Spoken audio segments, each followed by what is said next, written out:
Hello students, I am Dr. Saleha Jamal, Faculty Department of Geography from Aligarh Muslim University, Aligarh.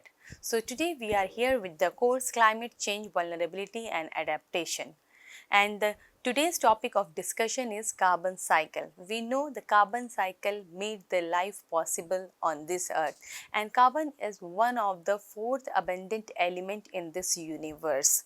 When we describe carbon cycle, actually it is a process by which carbon moves between the land, oceans and we can say atmosphere and living organism. Overall, it can be said that the process through which the carbon moves between atmosphere, lithosphere, hydrosphere and the living organism. And as we know, carbon dioxide is one of the very important greenhouse gas. So, the carbon cycle here plays a very important role in the regulation of this earth climate, and where the two processes are very important when we talk about the photosynthesis and respiration, which are the very much key process, biological process in this cycle, because plants use carbon dioxide from the atmosphere in the presence of sunlight to prepare their food, and this process is known as photosynthesis. Animals, plants, they respire and thus they release carbon dioxide into the atmosphere. So, photosynthesis and respiration are the key biological process we can say in this cycle. Carbon is also exchanged through the oceans, absorption, that is known as we can say carbon sequestration through the oceans, through the volcanic activities also, and also through the fossilization, that is carbon is stored through the fossilization. Now we can see the human activities are accelerating carbon release in one way or the other way. The most important sources of this carbon release are various, that is important one is burning of fossil fuels, certain industrial activities, deforestation, etc., thus disrupting the natural balance. For better understanding, if we see this picture, here what we see that in the presence of sunlight, plants take carbon dioxide from the atmosphere, that is for the process of photosynthesis. Usually they prepare their food, carbohydrates, that through the process of photosynthesis by taking carbon dioxide from the atmosphere in the presence of sunlight. On the other hand side, we can say here you can see the through the animal respiration and even from the plant respiration, and we can say the factory industrial emissions, and even we can say dead organism and waste products. These all processes, they release carbon dioxide to the atmosphere. So, on one hand absorption is taking place through the photosynthesis we can say, or through carbon is stored in fossil and fossil fuels a long back we can say. Oceans also sequester carbon, means they store carbon. So, on one hand carbon is stored from the atmosphere, and on other hand with certain activities just like animal respiration, plant respiration, emissions from the industries, or we can say emissions from the dead organism and waste products, that releases carbon dioxide in the atmosphere, maintaining a sort of balance which is known as carbon cycle. So, now why there is so much we can say carbon dioxide level is increasing in the atmosphere, or overall we can say greenhouse gases are increasing in the atmosphere. The anthropogenic causes are playing a very important role, and they are the major cause for the release of carbon dioxide in the atmosphere, from such as the processes with like fossil fuel combustion, which releases carbon stored in the geologic formations, means in these fossil fuels, into the atmosphere. Another we can say very important activity is deforestation, that is reduction of the forest cover, maybe due to some land use, we can say land change, or we can say due to certain activities for either the forest is cleared for the agriculture purposes, for the industrial establishment, for the commercial establishment, or for the limbering activities whatsoever. Thus reduces the number of trees, and these trees are the natural carbon sinks. These forests are the natural carbon sinks. If it is reduced, it is but obvious that carbon level in the atmosphere will increase. On the other hand side, several industrial activities and land use changes also contribute and release carbon emissions into the atmosphere. What we have seen here, the human activities are significantly, they are elevating the carbon levels in the atmosphere, and most importantly, if we see the data, the carbon emissions in the atmosphere has increased after the industrial revolution, and that this disruption, I can say, accelerate the global warming. What is the process? How it accelerates the global warming? Because when high amount of carbon is released in the atmosphere, also as it is the greenhouse gas, it will trap the heat in the atmosphere and will raise the global temperature. Thus, we say greenhouse effect is the cause of global warming. So, these disruption actually accelerate global warming, and when there will be global warming, the climate change will certainly intensify. Again, for better understanding, a similar type of picture here you can see, that is exchange, we can say, somewhat of oxygen and carbon dioxide. For the oxygen is inhaled particularly by the animals for the respiration purpose, even by the plants for the respiration purpose, for the industries for the combustion purpose, because combustion can only be possible in the presence of the oxygen. So, we can say on one hand side that these processes, animal respiration, plant respiration, or we can say industrial combustion, these all need oxygen. Then on the other hand side, we will see they release carbon dioxide in the atmosphere. The animal respiration, they release carbon dioxide in the atmosphere. Similarly, plants use carbon dioxide from the atmosphere for the photosynthesis, thus that reduces the carbon dioxide level. Similarly, the decomposition of dead organic material, that also releases carbon in the atmosphere, which has been stored a long back in fossils and fossil fuels. So, these are the few of the exchange that takes place from the different elements of the earth and the atmosphere. Now, why we are seeing the sources, or we are understanding the sources which increase the carbon dioxide concentration in the atmosphere? Because it is very important to understand when we have to mitigate, when we have to formulate certain strategies and policies in order to mitigate climate change.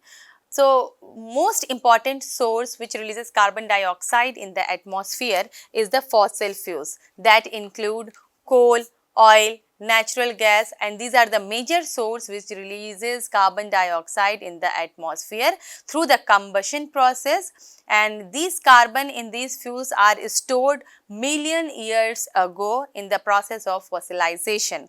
Second very important phenomena activity is deforestation and land use changes, which further increases the carbon dioxide levels in the atmosphere. In previous classes also we have discussed, if you remember students, that when deforestation, when we accelerate deforestation, which means we are reducing the green cover, and these green cover are actually natural carbon sink which store carbon, which use carbon dioxide from the atmosphere for the photosynthesis, and when we reduces this cover, it is obvious that the carbon dioxide level will increase, and if the carbon dioxide level will increase, it will cause greenhouse effect, means it will trap heat from the atmosphere for the longer time, and thus global temperature will rise, leading to global warming, and thus the global warming will have certain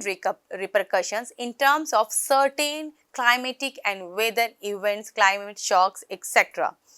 So, carbon dioxide concentration, if we see, it has increased from the pre-industrial levels that was only 280 part per million, that is in pre-industrial level I am saying here, and now it has increased up to 415 part per million today. You can see how huge this increase is.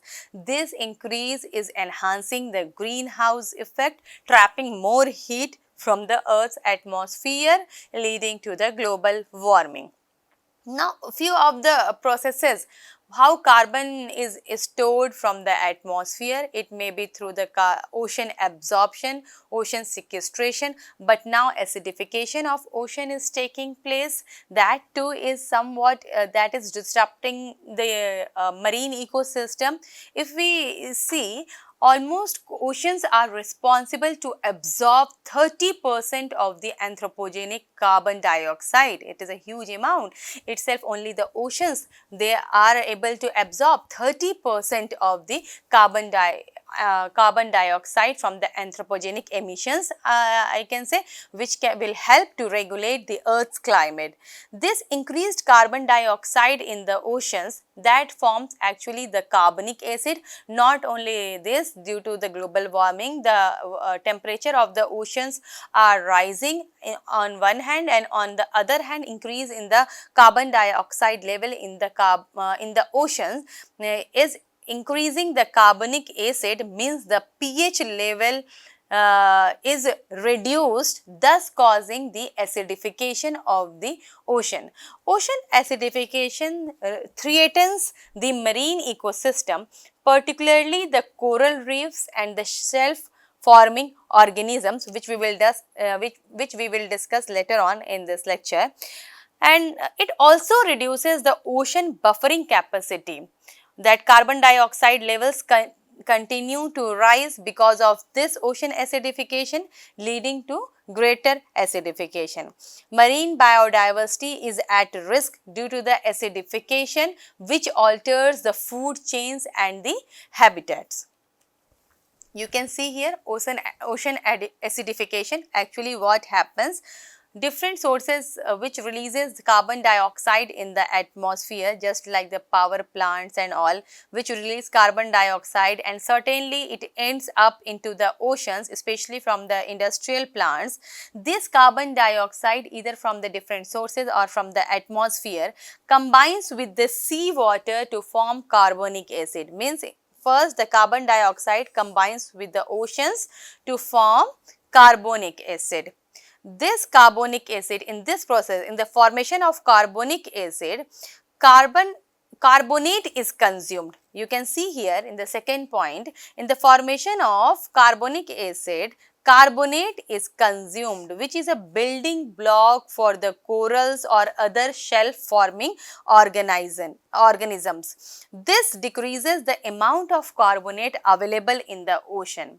So, when the amount of carbonate decreases, which is used by especially the coral reefs or the shells forming organism, now corals can't build their shells and the acid degrades their shell quality even further. Then what will happen? These changes will decrease the health of the coral reefs. So, certainly when there will be certain negative change in the coral reefs, which is one of the spawning ground, one of the major hotspots of the biodiversity, and on which various other phytoplanktons and small fishes depend. So, certainly their population will decrease, and if this small fishes population decrease, so the organism which feed on this phytoplanktons and fishes, they will also decrease. Thus, it will change the whole food chain and the food web. Not only this, it will also impact the community which is dependent upon fishing, thus reducing the human being livelihood. So, overall it is connected from one another. So, simply just revise once again what happens. The ocean combines carbon dioxide from the atmosphere and forms carbonic acid. That is the first step. Now, in second step, during this formation of carbonic acid, carbonate is consumed and when carbonate is consumed, its amount reduces in the ocean, and thus mainly the coral polyps are affected, and mainly the organism who build their shells. So they will not get enough carbonate, and thus their quality of shells will be reduced, impacting even the health of the coral reefs. Now, as we know, these coral reefs are the hotspots of the biodiversity. It is one of the spawning ground for various other organism. Various other organism like small fishes, phytoplankton, they feed on this coral reefs. Their population will decrease, and if their population will decrease, the bigger organism and bigger fishes which feed on these phytoplanktons and small fishes, their population will also decrease, certainly impacting the food chain and the food web, overall marine ecosystem, and also the livelihood of the community which is dependent upon fishing. Thus, how ocean acidification is very important. Impact of ocean acidification on marine life. If we see, already we have discussed through that picture. In short, just revise it. Acidification impairs the ability of marine organism like corals, mollusks to build calcium carbonate shells. We have already discussed that if the carbonate content decreases in the ocean, that will impact the formation of calcium carbonate shells of the corals, of the mollusks, or whatever organism which forms the calcium carbonate shells. Not only this, coral reefs, which are one of the very important biodiversity hotspots, are very much vulnerable to the acidification. Not only acidification, but rising temperature of the oceans, due to which what happens, the algae which lives in the tissue of the corals, coral polyps, that is expelled out, thus turning the corals into white in color, that is known as coral bleaching. Means the deterioration of the health of the coral polyps, overall we can say coral reefs. So, coral reef is one of the most vulnerable I can say element due to the ocean acidification. Thus, what the disruption in the food webs takes place, because it provides spawning ground, it provides food for various other organisms, small fishes and all. So, mainly through this acidification, it impacts the primary producers like the phytoplanktons. Phytoplanktons will be affected. So, organism which feed on these phytoplanktons, that will be affected. The organism which feed on the smaller organism which feed on phytoplanktons, that will be affected. So, certainly there is disruption of marine food webs. Then acidification can also lead to collapse of fisheries, marine ecosystem that support millions of livelihood. So, that is why we can say conservation and protection efforts are very much essentials to mitigate the acidification impact. Also, we can say carbon dioxide level is increasing because there is a huge reduction in the biological carbon pump. Now, the question arises here, what is biological carbon pump? Actually, this biological carbon pump involves the uptake of carbon dioxide by marine organism which then sequester carbon and deep ocean sediments. First, these marine organisms takes the carbon dioxide and which they store, thus they store carbon in deep ocean sediments like phytoplankton, which is a key component which absorbs carbon dioxide through the photosynthesis process, which are very much essential for ocean carbon sequestration. If somehow they are impacted, certainly the marine ecosystem, there will be negative impact on the marine ecosystem. We are talking about the ocean acidification. If this mainly disrupts the growth and the functions of the phytoplanktons, overall weakening the biological pump. What we have studied here actually through the biological carbon pump, carbon dioxide generally that is uptaken from the atmosphere by the marine organism, which then sequester this carbon into deep ocean sediments, and where phytoplanktons play a very important role. They take this carbon dioxide for photosynthesis. On the other hand, the ocean acidification disrupted the growth of the phytoplanktons. So here what will happen, the reduced efficiency of biological carbon pump decreases the ocean's ability to store carbon, means the carbon dioxide level will increase in the atmosphere, because a weakened pump will lead to the acceleration, or we can say it will exacerbate the atmospheric carbon dioxide levels, further fueling the climate change.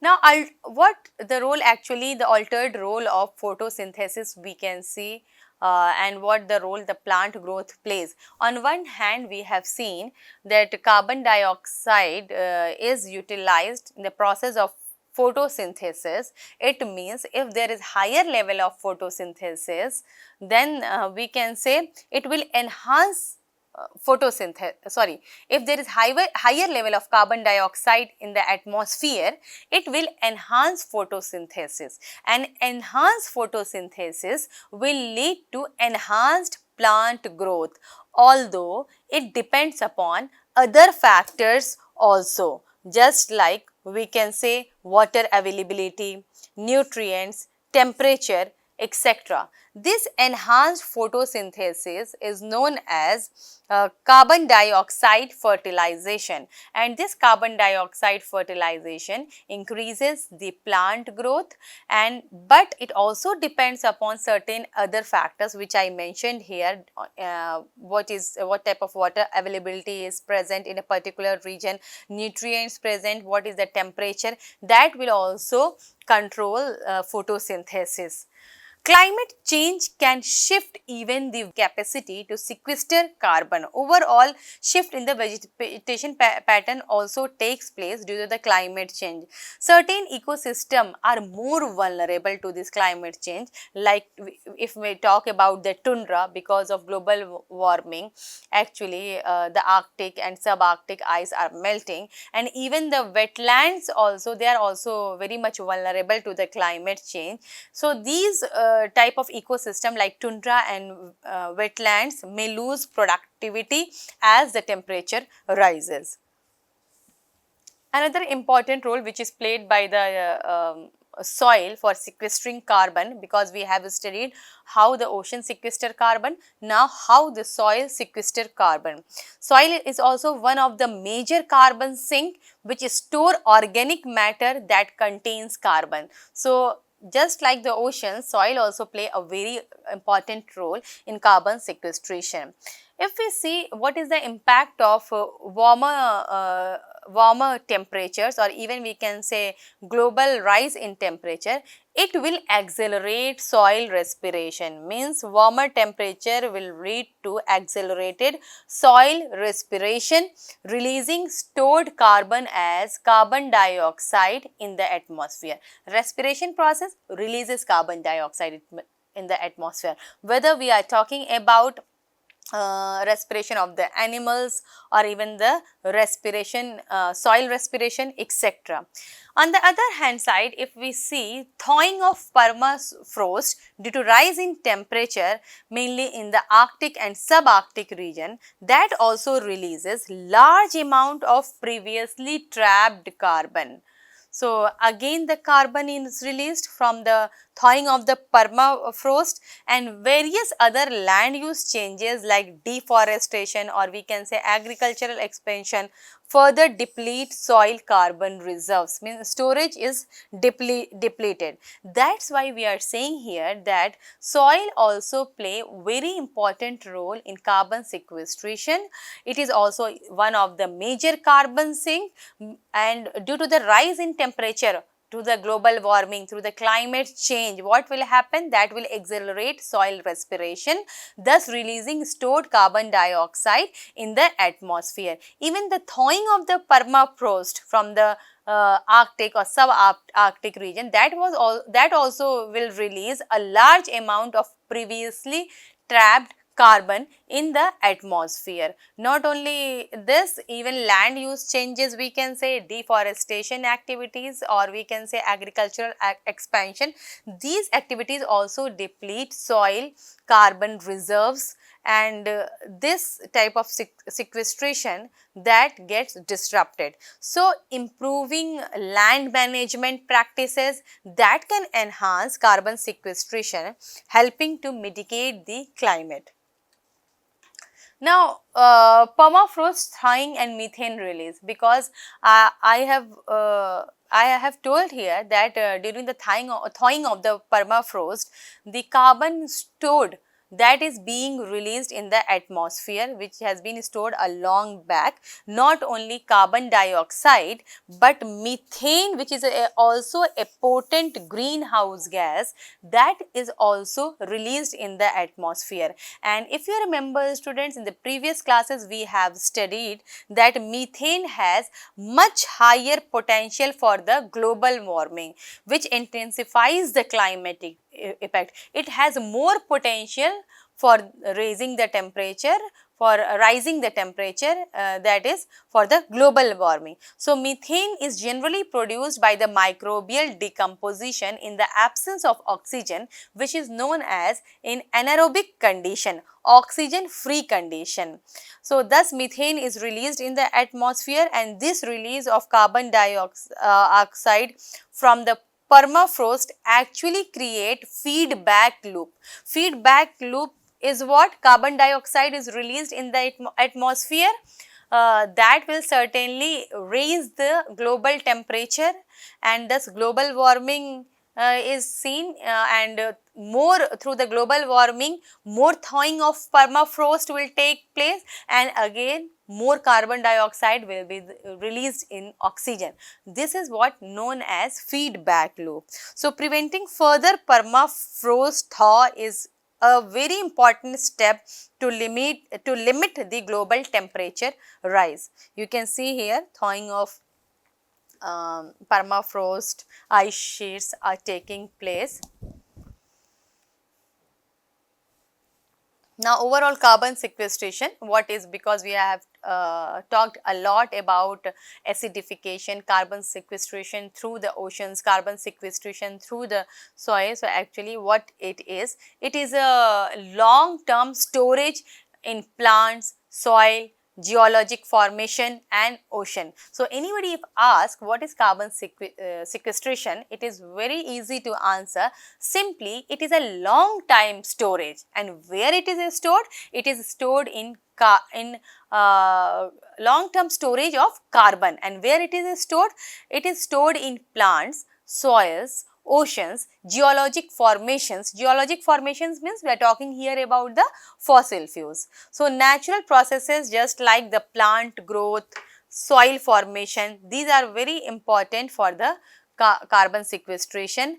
The forest, the grassland, the wetlands are the major carbon sinks. So, the deterioration of these land covers will certainly lead to the increased level of carbon dioxide in the atmosphere, and this deterioration now we can see that mainly takes place through the anthropogenic activities like deforestation, acidification of oceans, etc. But it can be also controlled through the anthropogenic activities like afforestation, reforestation, enhanced carbon sequestration, etc. So, carbon sequestration is a very important tool to mitigate climate change by reducing the atmospheric carbon dioxide levels.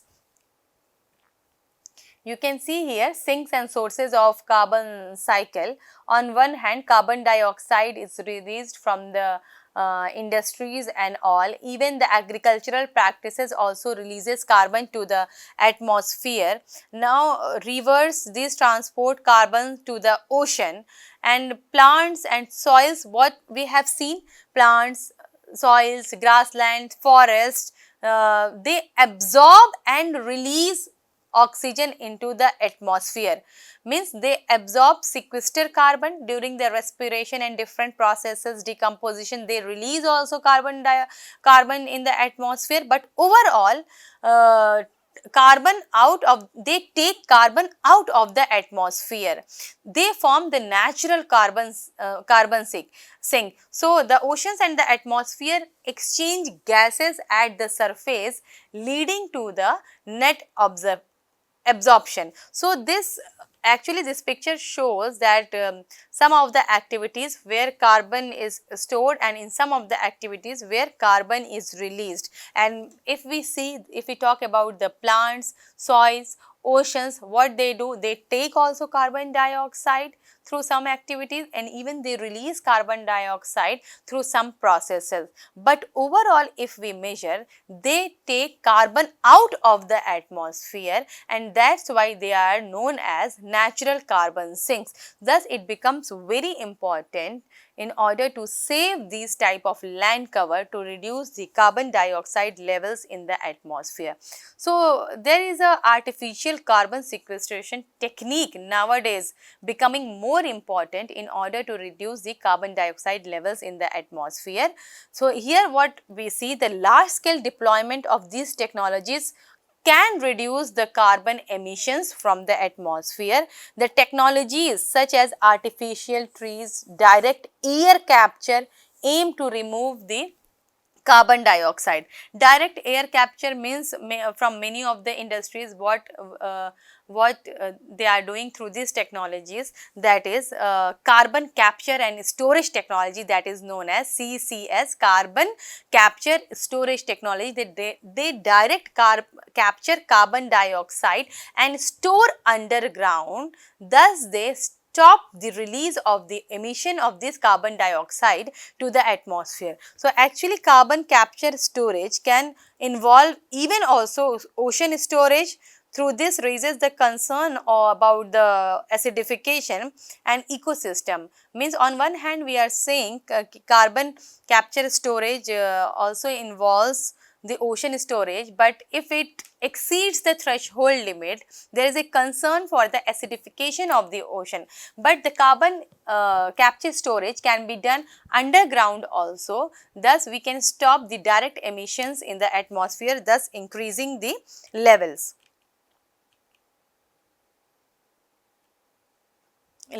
So carbon dioxide can be separated, compressed and stored even in geologic formations such as saline aquifers or even depleted oil fields. So these are the few of the technologies that can help to sequester carbon from the atmosphere. The vulnerable carbon sinks. If we see which are the vulnerable carbon sinks, already we have discussed in different perspective that if we talk about the forest, if we talk about the oceans, if we talk about the wetlands, these are the natural carbon sinks, but they are vulnerable to the changing climate. Oceans are largest carbon sinks. They absorb carbon dioxide and store in dissolved forms or even through the marine life also. If we see, oceans are the largest carbon sinks. But when we see wetlands also store carbon both in their vegetation and the soil. So it also play a very important role in carbon sequestration. But the rising temperature and acidification is reducing the effectiveness of these carbon sink. If the effectiveness is reduced, carbon dioxide level will rise. Wetland degradation is we can see that is going on at very faster rate. Many of the wetlands are losing its area, many of have been already disappeared.